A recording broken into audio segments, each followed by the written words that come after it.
Hey everybody, I'm Andrew Ferguson of Redwood Fellows. Welcome to Stories from the Grove, a podcast production of Redwood Fellows made possible thanks to the generous support of CCM. Our media is filled with examples of people exploiting their differences to pull us apart. This is different. Stories from the Grove is about leaders who seek to lean into their differences so they can understand each other, find common ground to strengthen Connecticut. I hope you enjoy Stories from the Grove. Let's get started. Let's go. All right. So I am Rebecca Good. I'm the Vice President of the Redwood Fellows Experience for the Redwood Fellowships. And who are you? My name is Jason Price, longtime New Haven resident. I am a co-founder of Next Haven. I sit on several boards in town. Climate Haven was on the United Way of Greater New Haven and some other nonprofit boards. Jason, I like it because you just went and gave like your whole list. I feel like, well, now let me go give let me give my list. So I also I am the National Vice Provost for Relay Graduate School of Education. I founded a graduate school here in the state of Connecticut for teachers, which was about 10 years ago. I started that project. New Haven resident, also love our local city. Do a lot of work in communication, persuasive communication, one-on-one executive coaching, and just writing for the neighborhood and writing for our city. Yeah, so you're the professional in this dialogue. Yeah.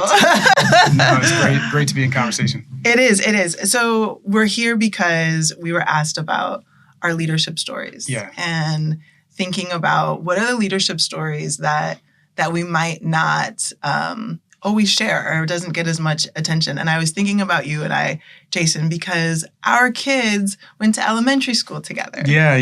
And I was thinking, I was like, if you were to give leadership advice to my daughter, who is now 17, and you met when she was probably about 6 or 7, what type of leadership advice would you give to her as she's about to go out in the world? Okay, well, you made it easy. Yeah. Because I know your daughter, Layla, and I know how bright she is, and I know she's ambitious. True.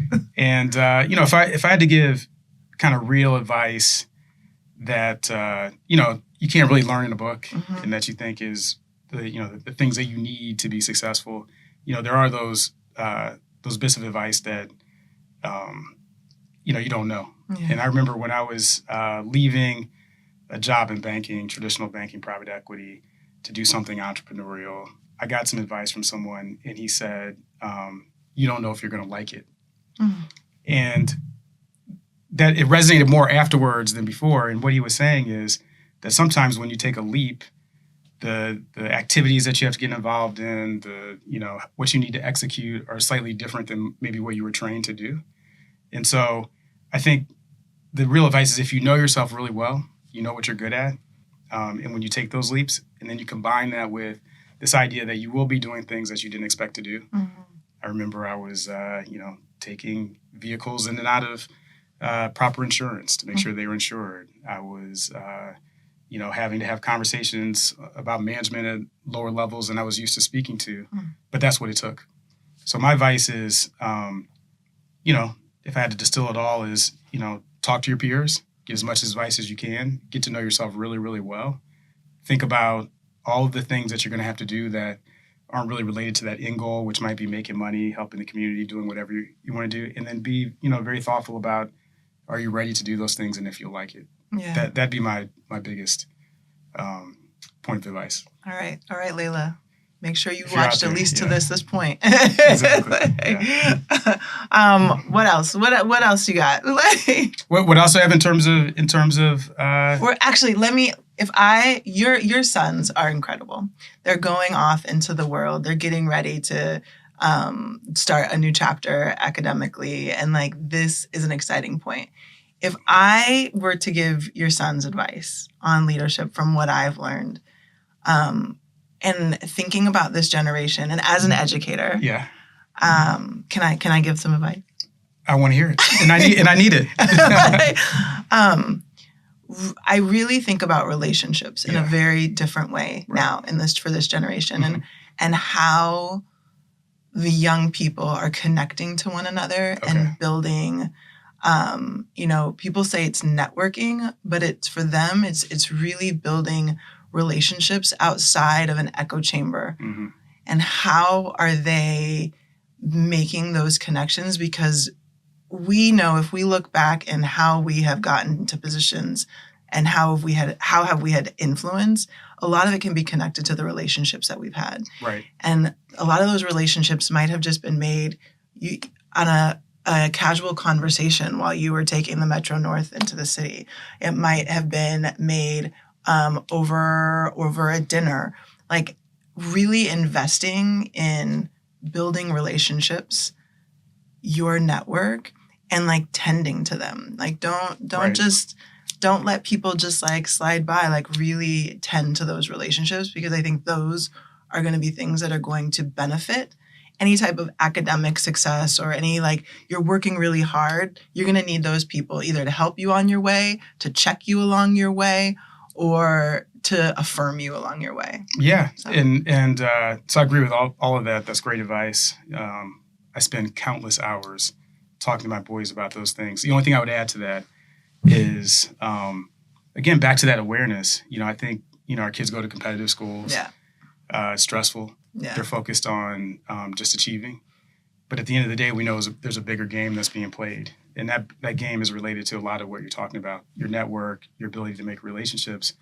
And just to support what you're saying is what I try to tell my boys, sometimes successfully, sometimes we have, issues that we have to overcome. But it's, look, nail what you have to nail, which is, your job is to go to school, get the best grades you can get, be kind, be a good citizen, show up on time, all those things that are valuable. If you do well at that, you'll have options. But we know that the game is bigger than just having those options. The game is really about who's your family, who's around you, who's in your network. And I also believe that when you're nailing some of the basics, it gives you the confidence to have those kind of conversations that we know are meaningful. Yeah. And I think the challenge with my kids, because they're young, and maybe with Layla, because she's young, is they don't understand that a conversation today may pay off a few years from now. And that, when you're standing solid on your square, whatever that is, as an academic, as an athlete, as both, et cetera, that should give you the confidence to ask questions that you may not have the answer to, or that you may feel vulnerable, or you may feel like are stupid questions. Yeah. But it's been many times that we both know that it's been the stupid questions or the inquiries that happen early on in a relationship. Maybe you met them on the train, or maybe, we have casual interactions like we do between our kids. But those are the folks that come through for you. Yes. And, if I take that to professional advice, I remember I had a mentor, and he said, return every phone call. And I said, every single phone call. Not every phone call is meaningful. Yeah. I'd like to hit decline on a lot of them. But, the conclusion was, because at the end of the day, you don't know who's going to answer your call when you ask for help. Mm-hmm. We're in a world of savvy people. Mm-hmm. And they can make you feel as if they're your best friends, that you are their best friend. But it's in those moments when you ask that you find out who are your friends, or I could say who are your advocates, and who are those who just may not have the time. Yeah. So, and it's been those that I least expected that return my phone calls and have been the most meaningful in terms of some of the advice that they've given me along the way. So, I just tell my boys, nail what you got to nail. Be confident, ask stupid questions, and follow up. How do you know when to say no? Because people will come and they'll say, oh, do this, have this, be the lead on this, do that.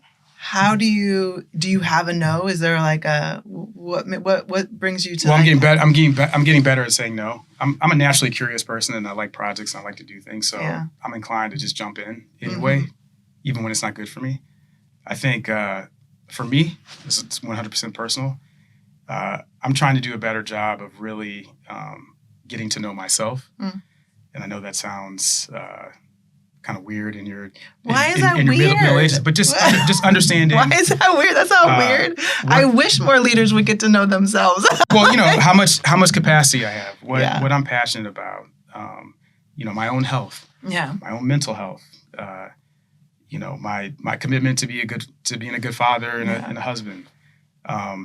So I just prioritize. I'm trying to prioritize. And I'm saying, look, I need to look out for myself to be healthy so that I can be the best member and contributor to my household as possible. Yeah. That's number one for me. Number two is my family. Number three are the things that I like to do, right? Or, I'd say like having the resources to do the things I like to do. And then after that, I want to contribute to change. Yeah. And so then I think about, so I try to start at the beginning and the end and be, I try to be as honest as I can about how much work and time it's going to take to really move the needle. Yeah. And then I jump in. And I think as I get older, I get most frustrated when I'm not in position to run fast and quickly because in my mind, I'm right. It doesn't mean I'm right. I'm often wrong many times. But, I have to have that passion and I have to know that everything else is taken care of so that I have the capacity to really sprint. And if I do all that work and at the end of it, I just say, look, I don't have the capacity for it, then I try to say no. Yeah. But probably don't say no enough. Well, you tell me. How do you say no? I don't often say no because I believe there's I'm really optimistic. I believe there's a route. So somebody brings a problem and I'm like, And they're like, no, there's no possible way out. And I'm like, we might not like the ways, but there's always a way. And so I definitely, as getting older, think about my well-being. Like, how am I'm going to be able to give my best self if I say no to this right now. Right. My yes a week from now is going to be like 10 times better. Yeah. And so I have to kind of give that freedom in my mind to say this is allowing for a better yes down the line. Yeah. And then I also have to I've become a little bit more savvy about understanding what are people's intentions about asking. Are they really looking for a solution or like a thought partner or like we're really going to solve something together? Or are they looking to kind of tap into my network or a reputation? Or am I being used as a woman of color to be a face of something? And that I realize I got to be more discerning about that because I don't want to be I don't want to be a poster child for something that like I'm not not behind, and I feel like that can happen. Yeah. It's good to grow up and know yourself. Right. Because part of it is feeling guilty. Right. Because you can help. You can help. But you have to be selfish to provide or leave that capacity to do the work that you really want to do. Right. And to provide the time where you can make that impact. Right. That you can make. And I don't want to send the message that to lead or to make change that you have to like destroy yourself. I don't or give so much of yourself that you look back and you're like, oh, but I missed those years with my kid at this age or something. I worry about that. I don't want to send that message. Yeah, I worry about that. I mean, I have carved out the time for family just because it's that time, and my kids are reaching college age. They'll be gone soon. So these years are precious. Yeah. So I definitely leave time for that. But I also have more to do. Yes. Right. So much more. So there's that fear of, you want to do more. I'm just repeating what you're saying again, but you don't want to get pulled into something that prevents you from doing the stuff that that you're passionate about. That's going to make the greatest impact. And it can be hard because we are around dynamic people, interesting people, folks I do want to be around, folks that I learn from. But sometimes I have to say, it's just not the time. It's not the time. It's not the time. Yeah. Right. And maybe it will be and maybe it won't. And, I will try to give what I can give if I can give something. But, we got to be careful to say, look, I love the idea. Would love to be involved under certain circumstances. Right now, it's not great for me. But if I can do anything to help, put you in touch with somebody else, et cetera, I'm happy to do that. Yeah. And again, it's a working process for me. I'm not great at it, but to me that is nirvana, right? When you know yourself well enough that you can get in and out of things in a way that's meaningful to other people, but it's also keeps us healthy and focused and fulfilled. What's hardest leadership lesson you've learned so far? I think the hardest leadership lesson I've learned is on hiring. And, the resume doesn't always support the work that needs to get done. And, I've hired very, credentialed, high-level executives and professionals at the wrong time. And what I mean by that is, I go back to what I said at the beginning of this conversation. Sometimes when you're doing new stuff, it requires you to do things that you may believe are beneath you, or, you may have to get engaged in activities that you were doing, when you were starting your career. But that's what it takes. Yeah. And I've had the conversations with a lot of these executives in startup situations, and, they've run large organizations, tons of direct reports, et cetera, and they'll say, okay, now where is my desk? And, you have to look at them and you say, this is a startup. You don't have a desk. But your job is to find a desk, right? Set up more desks, build a team, help us secure resources, money, access, et cetera. And, 6 to 12 months from now, you'll be in a position where you're back to leading the way that you know how to lead. But the moment calls for you to dig in. Yes. At all levels. And I find that, I've learned that the hard way, but I find that dynamic to be fascinating, that, there are people that are more powerful than I am. They're probably smarter than I am. They may even have more success and accolades than what I've achieved. But when it comes down to doing the hard work that they hadn't done in a long time, it's sort of like hands up, like, where do I find the bathroom, right? And it's kind of like we're building the bathroom while we're building the business. Yes. So I've always said, you hire people for their intellect, clearly, and, what they can contribute, but, you hire for the job that needs to get done. And that means you have to have 10 interviews with the person and, have them speak to other people to get to the root of, when you're out of answers, you want to know what they're going to do. Are they going to look around and say, hey, Jason, I'm stuck? Or are they going to have that professional judgment and that energy to just dive in and know that even though it's beneath them, it probably is beneath their pay grade, but that, they have the confidence that they're going to be in a place where they get to do it the way they want to do it. Yes. Hiring is it's one I love. I love building teams, like I founding teams, and it, because it's like putting together an amazing puzzle of finding these amazing elements and being able to fit it together and know that when they come together, it's going to be an incredible team. And I'm humble enough to know I need to hire around my weaknesses or the areas that I'm not going to be the smartest in everything. I'm not going to be the greatest in everything. So I need to hire, I know I'm great at something, so I need to hire around me all that greatness. So we have one big great puzzle. But out of everybody that I have ever hired, the ability to be humble and adaptable, no matter all the accolades, no matter all the fancy degrees and the fancy awards, humble and adaptable will always win out.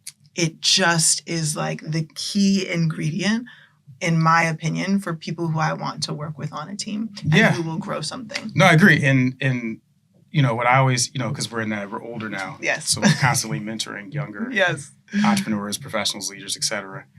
And, I often say, when you're building a business, the hardest thing to do is to build a business that can be controlled outside of your sphere of influence and what you can actually touch, which means you have to hire the people that have the sensibility and the judgment to make calls. Yes.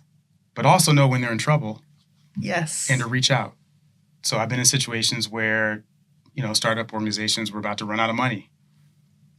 And we get the call as leadership right when we're about to run out of money. Right. That's the time where you should pick up the phone sooner. Yes. Right. But there are also times where maybe you're just short on a little bit of money. I don't want to hear that.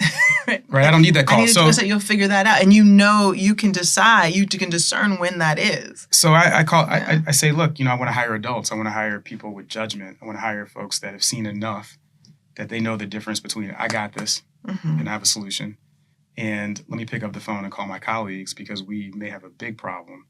And the last thing we'll need is for us to be scrambling at the last minute, trying to find the money, trying to find, help this, or whatever it may be, because they didn't have the judgment.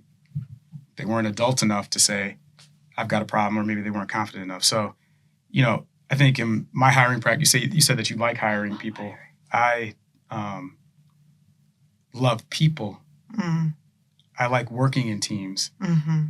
but I don't like hiring that much because I've made a lot of mistakes. Mm. And I haven't made mistakes on, I think, credentialed folks and whether I like them, et cetera, but I made mistakes on fit. Yep. In terms of what it is that we're trying to do, where we're trying to go, what we have in place, what tools are available to that particular person to solve the problem. And so I have a lot of anxiety around matching those credentials with maybe something that's new. Yeah. But, I do feel like you need help there as well. So, maybe you need placement firms or, to come in and run processes for you. Yeah. And, they sort of vet a list to get it down to a few that are more suited to the job at hand. Mm-hmm. But I'm not great at it. I haven't been great at it. It's that you say fit, the part that I can see somebody who you want to be a really great at this job and you're like a great human and I like you as a great human. This isn't the role for you to thrive in. Yes. And that is it's hard to see when somebody is such an awesome human sometimes. It's hard. And that is something that with lots of practice and lots of mistakes and hiring and saying, oh, that was not the right fit, to train my eye to be like, you're a great human. I know you want this, but this role is not where you're going to thrive. Yes. And being able to be really transparent and honest with somebody who man, you're like a really great human, and helping. But then I do feel the need to help them go find you'd actually probably thrive in this space or in that space, because this is not the role. Yeah. And I think that's hard. I think the onus is also, I have to be honest, on me, Yeah. maybe as a leader who hires folks, and what you say to people along the way and how you mentor and develop them. So I prefer to hire from within. Yeah. You want a cast of employees who are all ambitious and eager and looking for that next stretch assignment. And my role is to kind of eliminate some of the anxiety around the ambition that we see in young people, right? So what I always try to say is I'll say, look, two things need to happen here, because a lot of times we're working in nonprofits. One is I see you as the executive director. Let's say if they're one down, but there's some things that I want to help you with. Yeah.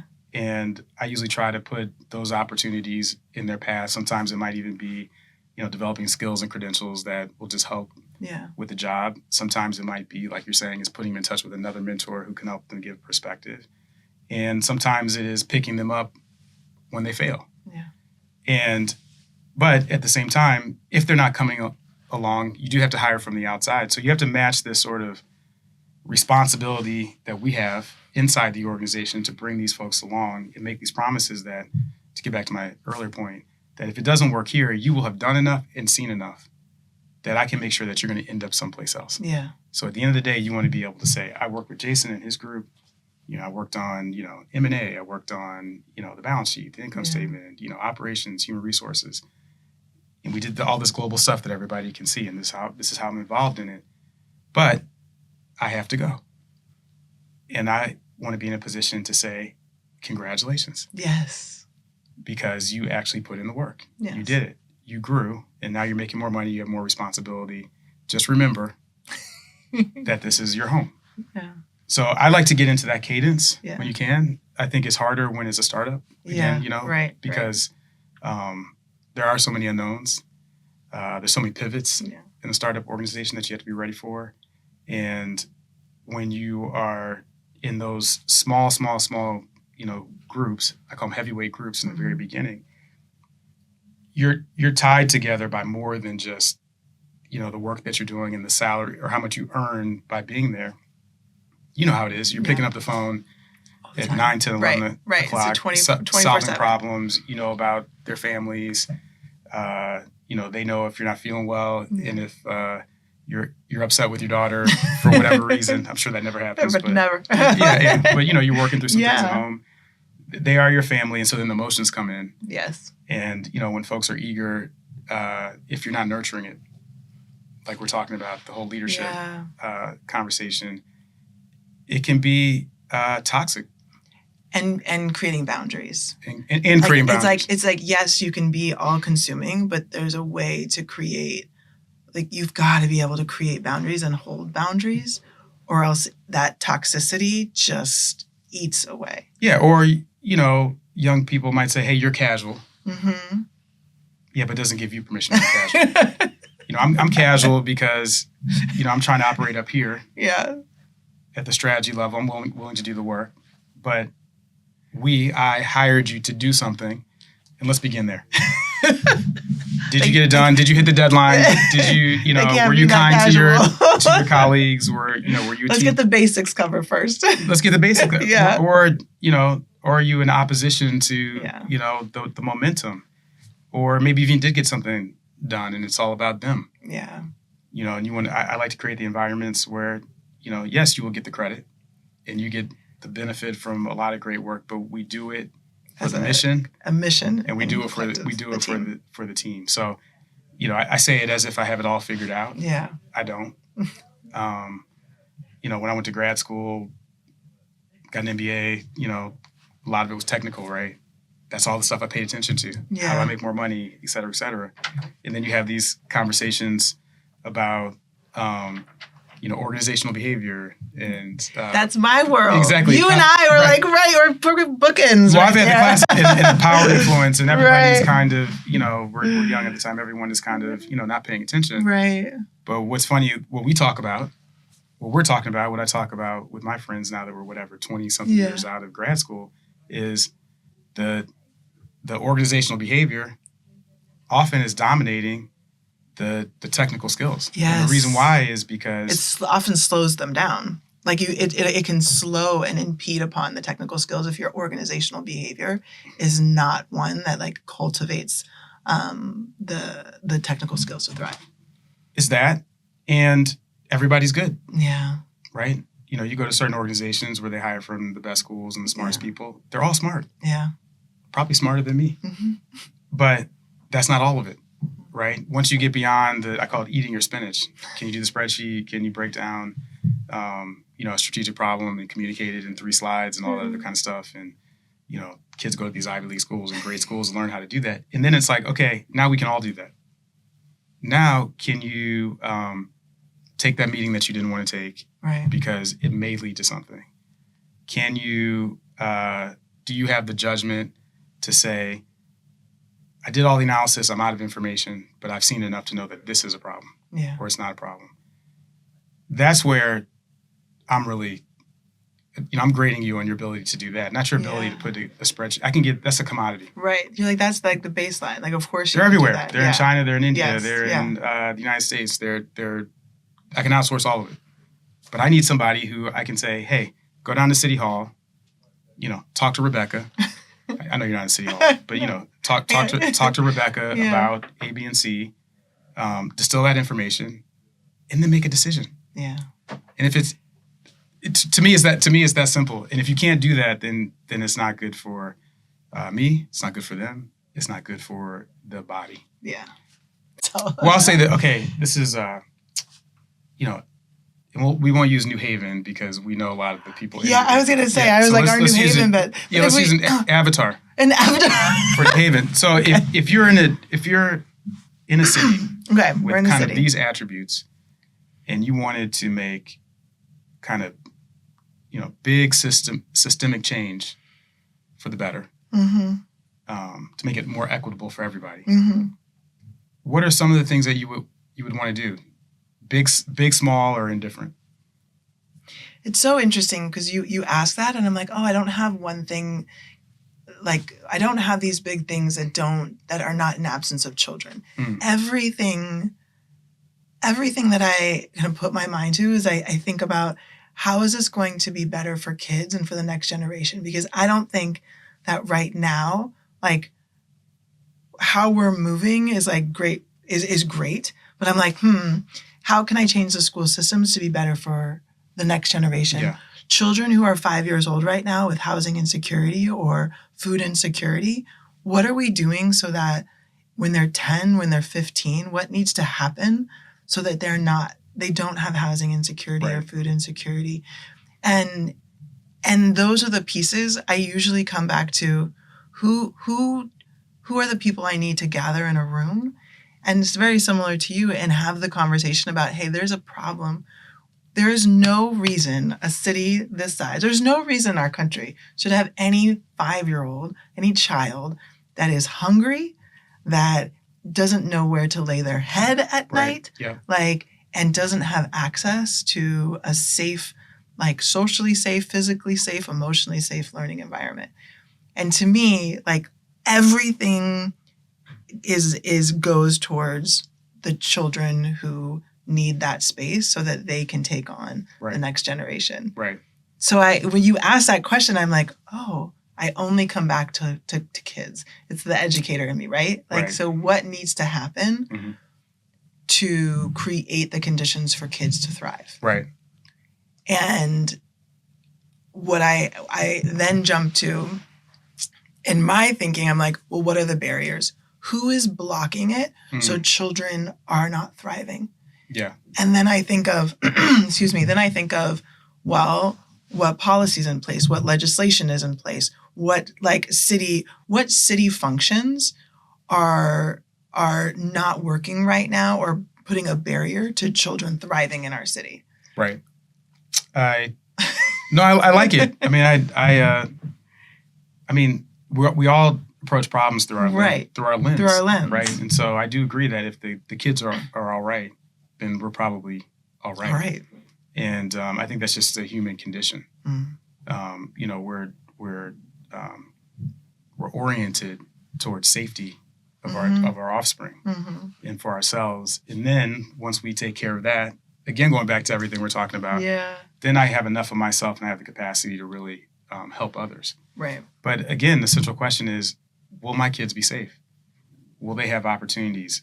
Can I find a job? Am I being discriminated against? Do I have to worry about if I'm safe in the streets because, crime is high? Do I have to move out of our city to go to better public schools because New Haven is failing? I'm not saying they're failing or not, but if they are failing. So, your approach through the schools is just as good as any approach because the school system touches everybody. Everybody. I agree. Everybody. Would you say your approach is through business? Like, what would you say your approach is through? I wouldn't. Well, I mean, like if I'm saying my approach of change and making things better is through education and through the education system, and through maybe like the political or like the legislative system and policy. What would you're like? Oh, I see problem. We see the same problems. What's your approach? Trying to solve everything for. Yeah, trying to solve everything. Yeah. I mean, you said it's my approach. It's my approach. Or where do you come in? Like, what's your entry point? My entry point is usually through children, through education. What's your entry point? My entry point is through business. Okay, yeah. And it's through access to capital. And I feel that way because I understand the system. I'm not here to say it's right or it's wrong. It's the system. And America is built on capitalism. And we say small government. And I don't care if you're a Republican or a Democrat or independent. That's what the field we're all playing on. Yep. We believe that money solves all problems. The truth is it doesn't, right? But you do need access to capital. And that capital really comes in, I think, 3 forms. It comes in what I would call investment capital or risk-based capital. Call that like foreign direct investment or investment. Money on the outside that's coming in and then we're going to do something with it. It comes from taxes, which is like revenue from, policy and municipal. And I think the other one is really kind of like philanthropy, right? Like that's really all there is. And so we know that, and you've heard me say this before, is like the world is a washing capital. It's everywhere. But the truth is we need more of it here. So I think what I would do after identifying all the problems is I would try to raise as much money as I could for the city that we're talking about. Right. Right. And then I would identify the people and I would put them in position and I would give them the freedom to try to solve particular problems within that bucket or that challenge. So if it's, health and safety, I'd have a health and safety czar. I'd make sure that health and safety czar had as much capital as they needed to make real systematic change. If it's, crime, same thing. If it's education, same thing. If it's, kind of like jobs and innovation, same thing. And I would look outside and I'd say, the problems that we're trying to solve here are the same problems that we're trying to solve domestically and maybe even globally. Yes. And just say, like, so if you're a billionaire in the world and you're contributing money to A, B, C, and cause, do it here. And let's put it to work and let's measure it. Yeah. And so now prove out your theories about, I'm just making up one, let's say a big tech billionaire says, I think all of our cities need to be wired for whatever. Yeah. What is it now? Fiber optic. I'd say, okay, what's the cost of that? That's $2 billion. You give away $4 billion a year. Let's prove it here. Give us some of that. I love that. Right. And then you can vertically integrate it. You can begin to say, to your point, you could say, all right, well, let's follow the children. Like, what is the issue? Birth at 3 is a challenge because a lot of mothers are out of the home, having to make money. And so they're not trying to neglect their kids, but eventually the kids are neglected out of necessity. So what do we put in place there to ensure that those kids are thriving while, mothers or fathers are out in the world making their way because they have to. Yeah. And I know, we have friends that have programs and nonprofits that address that exactly. That's why I got to bring it up. But there's other ways to do that. When you identify people like the founder of whatever. Who if you have, it's the concentration. It's the concentration of that level of ingenuity and leadership and saying, the way it's been done isn't working. So I have no problem saying, let's scrap the way it's been done and let's try something new. We can take bits and elements, but let's try something new. And there's a freedom in that. Yeah. And then there's an accountability in that. It's like holding that leader you put in charge of that thing to say, so then make it happen, solve the problem and hold them accountable to that. Well, I think you get into the spiral that is back to business that municipalities get into that are hard to solve if you're working in government. Government is bureaucratic and it's very, very slow. And I know that when you're an entrepreneur and you're doing anything new, speed is important. Right. You don't have a lot of time. Right. You're constantly making judgments about whether you're under threat, the business model, or if you're ahead, you're paranoid that someone's catching up. Right. And what ensures that speed, the pivots, is having access to capital and having the ability to move fast and know that when you get there that you have the resources to do it. So in government, what happens many times is, it may be the right approach, but then you don't have the funding or all of the funding. So instead of doing all of it and leaving some dry powder, it's bits and pieces, it fits and start, you get ahead and then someone says, well, the metrics aren't there. Then there's the excuse in some cases. Well, we ran out of funding or, the tax basis was lower than it was in prior years. And then you kind of, make these sort of incremental improvements. But if you understand the J curve in just business, which is really investment, and we'll go back to big numbers, $1 billion investment, let's say in infrastructure, is going to look like a loss.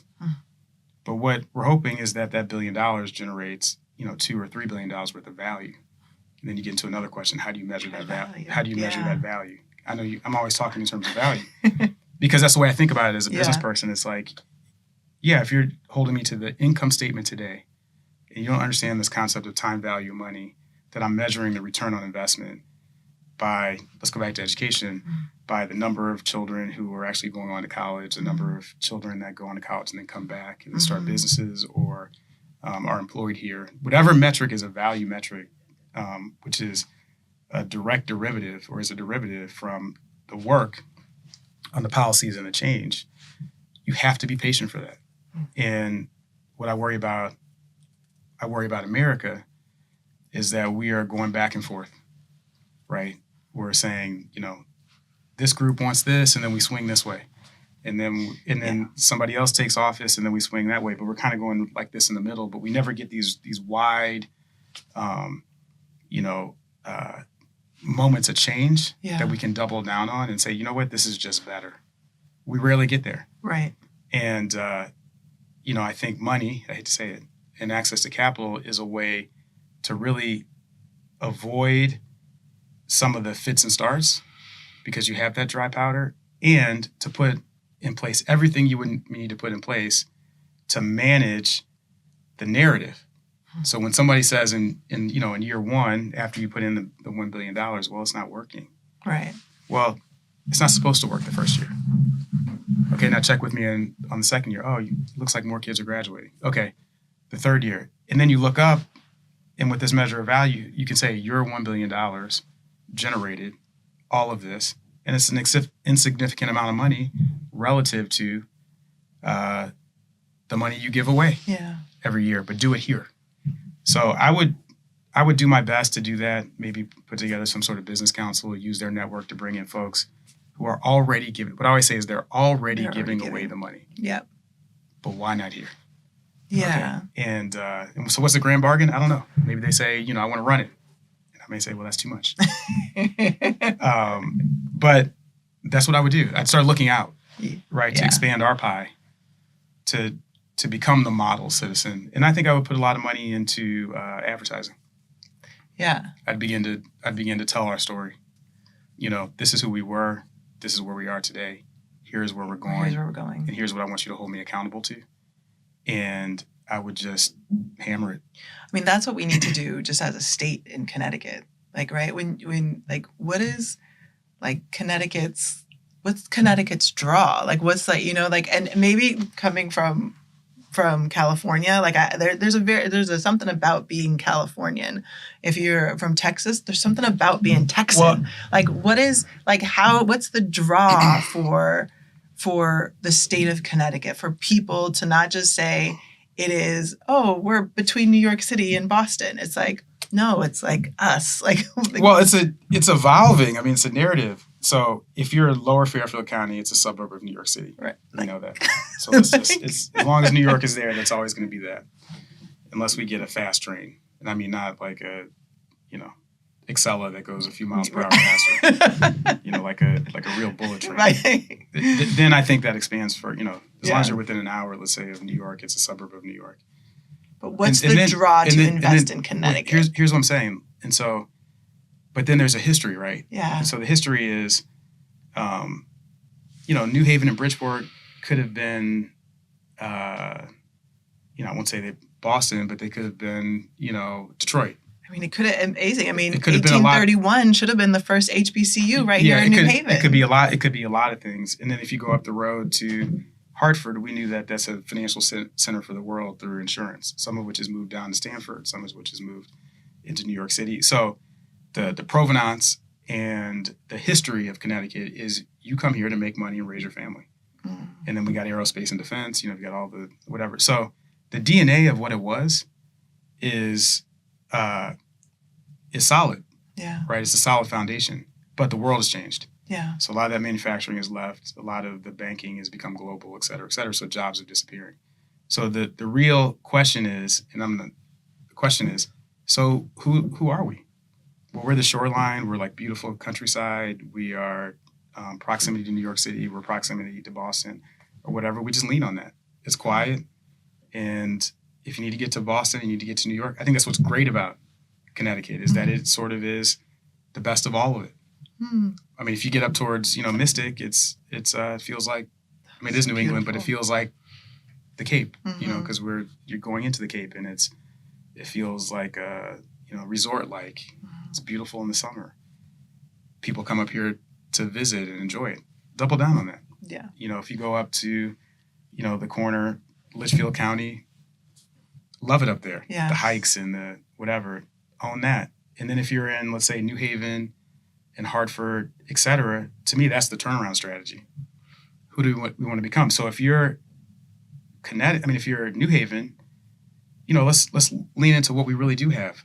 We have multiple universities. Mm-hmm. We have an award-winning research institution in Yale New Haven Health. We have Yale. Yeah.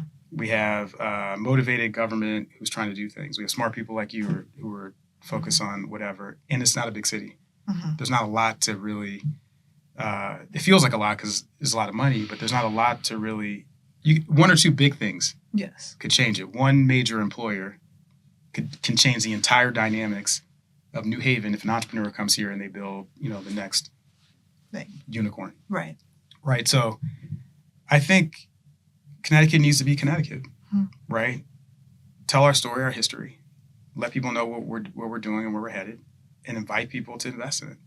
And I'm not saying that's easy, but I think we do know enough people where you can get one or two of those billionaires here to say, do your work here. Yeah. Do it with us. Yeah. You don't get carte blanche, right? But you can really make an impact in a short period of time. Mm-hmm. And Bridgeport should do the same thing, and et cetera. So, and then it becomes a proof point.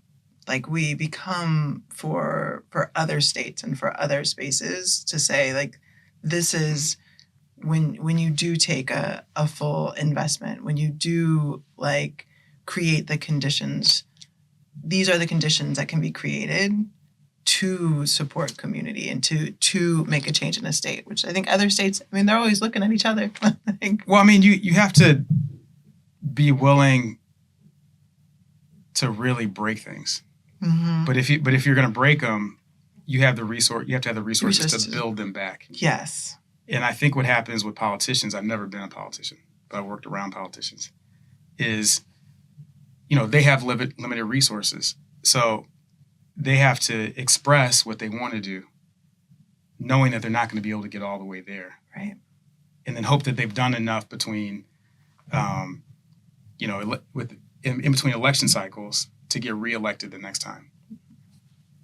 I think the dynamic changes if you're not worried about the resources to get it done. You just say, this is what I'm going to do. Yes. And then you're accountable. And then at the end of the day, you either get reelected because you did what you said you were going to do, and people are happy about that, or not. Yeah. But we know it doesn't work like that. It doesn't work like that. It doesn't work like that. At the moment. Well, I don't know if it's ever going to work like that, but it doesn't work like that. Yeah. And so you got to work within the system, but we're talking about what you can add on to the system to get around what we know is inherent to trying to. Do we always have to work within the system? If the system doesn't work, and I'm not talking about like, how do you work around capitalism? Like that's like in the foundation of that is our economic system. I don't think you work around it. I I think you embrace it. I think first you got to say, well, what's wrong with it? So what? All right. So Okay. those are the things that are wrong. Here's what we're going to do It's here. Yeah. This is what we're working with. Yeah. And then we got everything else that runs through it. It's like, we have racism, we have, Right. like classism, we have all these other things that are woven into, our way of life. And then you have to say, okay, I'm going to use that tool, but here's where I depart from that tool. I'll say that the government, now we're talking about the government, has a responsibility to ensure a middle class. Mm-hmm. That's my opinion. Mm-hmm. Okay. I do think that governments can do that while holding on to the tenets of capitalism, which is really what's underpinning the American dream. So you have to keep people's dreams alive. Yeah. I can come to New Haven, I can raise my family, and I can get ahead or sustain. Like, that's it. Or you're just stuck here. It's a place I can live. It's where I'm from. I don't have a lot. Mm-hmm. I'm unsubsidized, this, that, and the other. I believe that for certain people, government can pave the way. Like, people should have a right to health care. right? So basic health care. People should have a right to a decent education. Mm-hmm. They have a right to safe cities and safe streets. So for me, those are non-negotiables. We would try to make that happen. And then outside of that, it's like, okay, now what is the continuum of what we do, let's say, within education? Do we want a test-based school?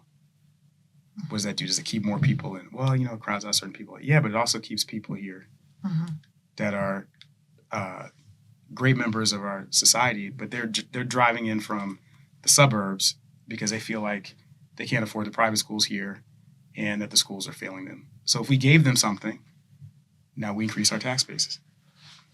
Okay, then it's like, well, what do we do about the people who are displaced? All right, well, we can do stuff about that too. So like if you think about the different orders and you have the money to do it, you can ensure that there's certain social services that we provide that are basic rights, education, whatever, while we also hold on to the tenets of, but we're gonna make it easy for you to make money.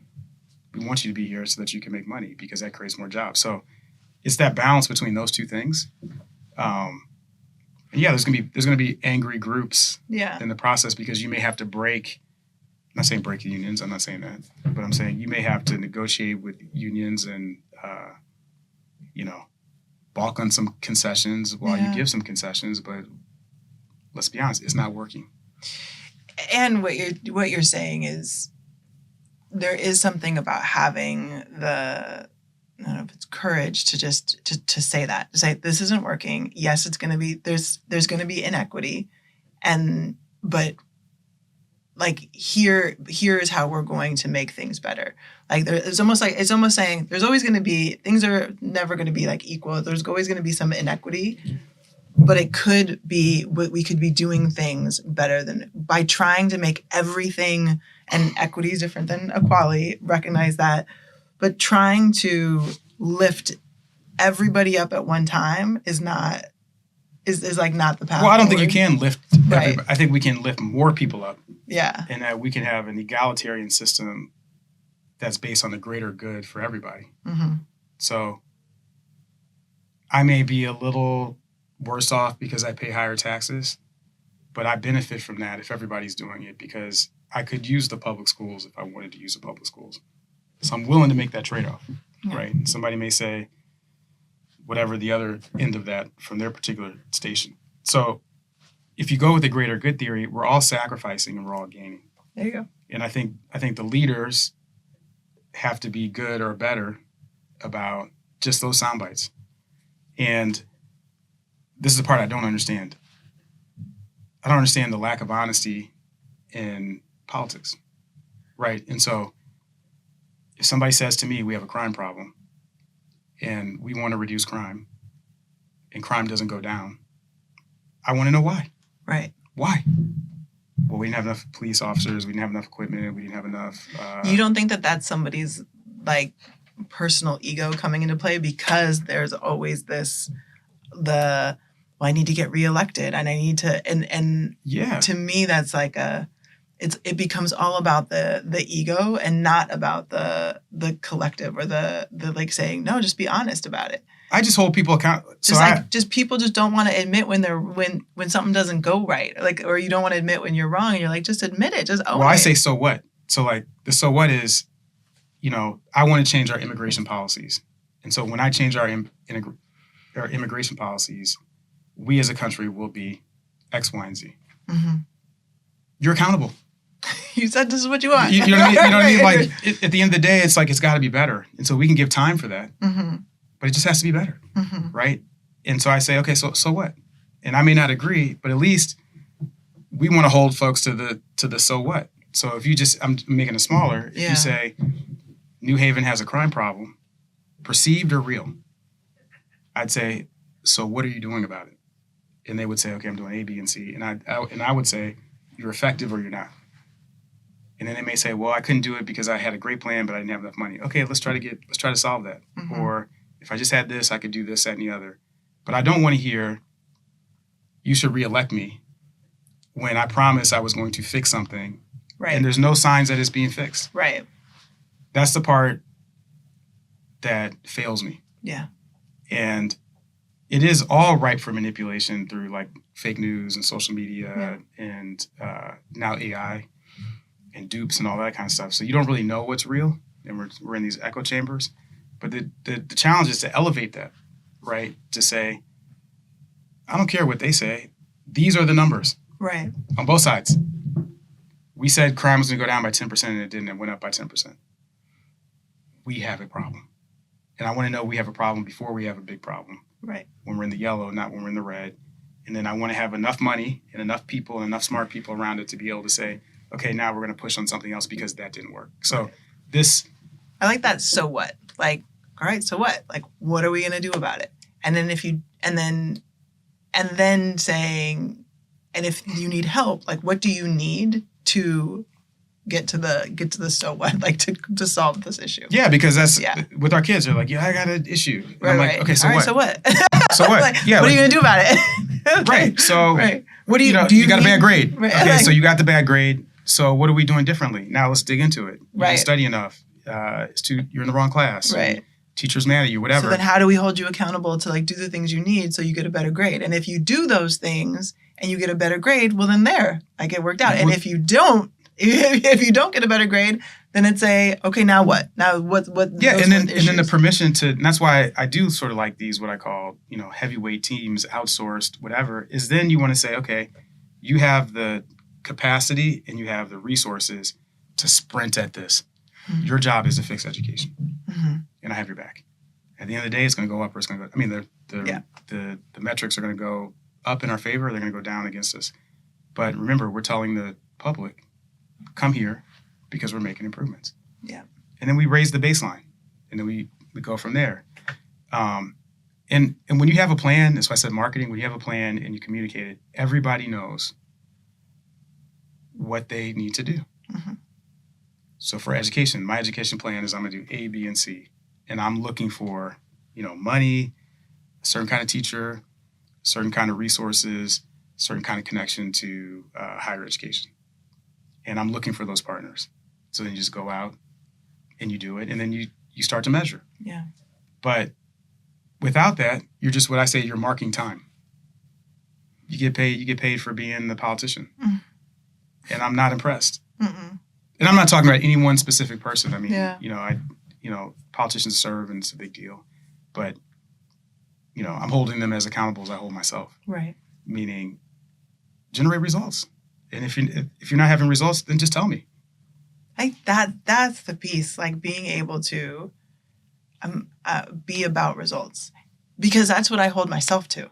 If I'm going to do something and I say I'm going to do it, I'm going to hold myself accountable to doing the thing. And if I need something, I'm going to ask for it. And if I don't make the mark, I'm going to own it. And I'm going to say, I didn't make the mark. Here's what I need to do differently. Yeah.